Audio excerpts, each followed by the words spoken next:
So today I'm going to talk about some thoughts I've had for the past many years. I've been thinking a lot about my life, why I may be different to others, and I've been trying to reflect a lot. The subject I'm going to be talking about is being an introvert. I guess a lot of you guys who are going to watch this video till the end are probably also introverts. So about my life, I'm a son of a diplomat, so we've been traveling our whole life. Lived 8 years in Uganda, 5 years in Indonesia, 3 years here in Ghana, went 1 year to Denmark and came back here to Ghana. This is where I am right now. Right now I'm 18 years old. I'm in the French school, half Danish, half French. And I've been an introvert my whole life. I've had ups and downs. And one thing you guys can probably relate to as introverts is you might gain what is it called? A massive interest for something for let's say a week or two, then switch it to another subject, might be anything. And this cycle continues year in, year out. And very often the thing that's weird is 1 year after the other, you regain the same interests. And that's what I've been having. It might be for 2 weeks I'm completely obsessed with programming, Python or whatever. Next week I might be obsessed with graphs, or what am I looking at right now? Crowd pathfinding and steering using flow field tiles. Weird dumb shit, but it's got me interested in a shit ton of things, including technology, social theory, business, a bit of everything. And at some point I was obsessed with the gym. So I got a bit of muscle right now. Pretty happy with that. But over the years, I've learned to implement this introvert behavior and make it a good thing, basically. Back in the days, I would spend most of my time in the room not doing jack shit, to be honest. Kind of wasting time. And you know what? I can't really call it wasting time, because without all the things I've learned, well, wasting time. I've learned so many things about programming, technology, all sorts of things that I will use in the future, that's guaranteed. But what I mainly want to talk about is how I've been able to implement this introversy and still be a sociable person. At least that's what I think. I've got a nice group of friends.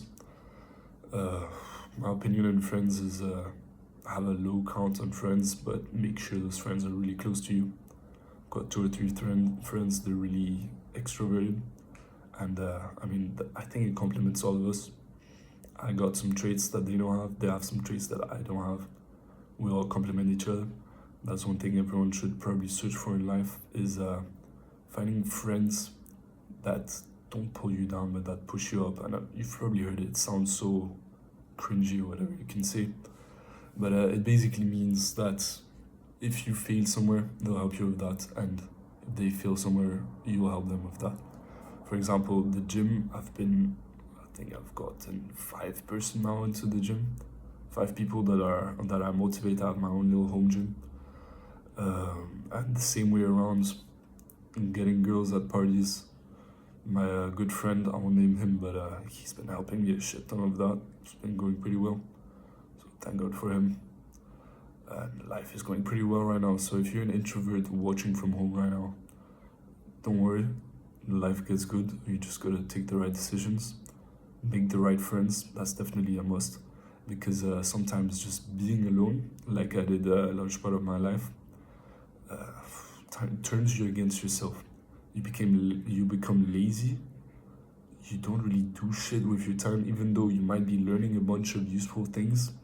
They're usually, very specific. You become a person that's really good at 2 or 3 things, but everything else you're really shitty at.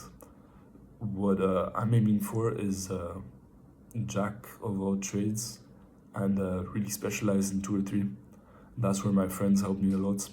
Having all the other skills, talking skills, whatever, they get improved just by hanging around with my friends. And all the skills that are really specific, those I developed by myself. And that's really the 3 archetypes you can have in life just a jack of all trades, I mean, it's good, but if you ever really want to get a good job or do anything really in your life that's remarkable, I mean, you'll be living a good life. That's still guaranteed, but yeah, you know what I mean. You better be specific at 2 or 3 things so that really you can be remarkable, do some great things in your life, and be proud of shit. But yeah, that's the next thing. You can also be really specific in 2 or 3 things and be shit at everything else. That's what I was for a majority of my life. And those were probably the worst part of my life, where I didn't really have friends. And yeah, it's not that fun. You guys can probably relate. I've been there. Third type is what I was trying to explain to you right now. Being really good at a certain couple of things and still being able to do everything else. That's really the perfect place to be. And I'm not gonna say I'm perfect, because really I'm not. There's a bunch of shit I need to fix. I need to be more responsible, less lazy. I have a bunch of exams I really need to revise and not be lazy about that. It's my last school year, I can't be fucking this shit up.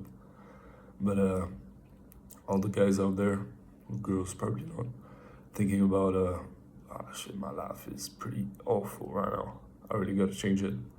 Step one is probably getting a good set of friends, because they will literally pull you up. And when I mean good friends, I don't just mean like, yo, we laugh together, haha. I mean like, they're literally here for you, and they make you accountable. That's really important. They make you accountable. If you just stay alone, your brain will like sort of try to lie to itself, become delusional. You become an echo chamber. For one day you tell yourself, oh, I'm too lazy to do this. Next day you're probably gonna fucking tell yourself the same thing. But your friend is gonna notice it. If you have a good friend, he's gonna notice that shit. Tell, get your ass back on the line, get back to work, do what you're actually supposed to do. And that's really the end goal, because going through that uncomfortable work that your friend told you to do, that you were supposed to do, you already know you have to do it. It's really what makes you better. If you don't have those friends, you can try and motivate yourself, watch all those David Goggins videos, but all of that is just motivation. And just building discipline instead of using motivation is a really long and arduous task, which, it takes discipline to build discipline. That's the one thing that's really hard about all this. You need to start somewhere. You can't just, if you're out of motivation, you're out of discipline, out of everything else, it's pretty hard to get started and like build up your life. So get some friends, they'll make sure you keep your discipline alive. And with that discipline, you can build more discipline, become a better person. So yeah, basically, anyone out there feeling like your life is basically meaningless or whatever, step one, find some good friends. It doesn't matter if it's online, offline, whatever. Be real with your friends, be a realistic person, and that will really help you in life, promise. Hope you have a nice evening wherever you are, whoever you are. Have a nice evening.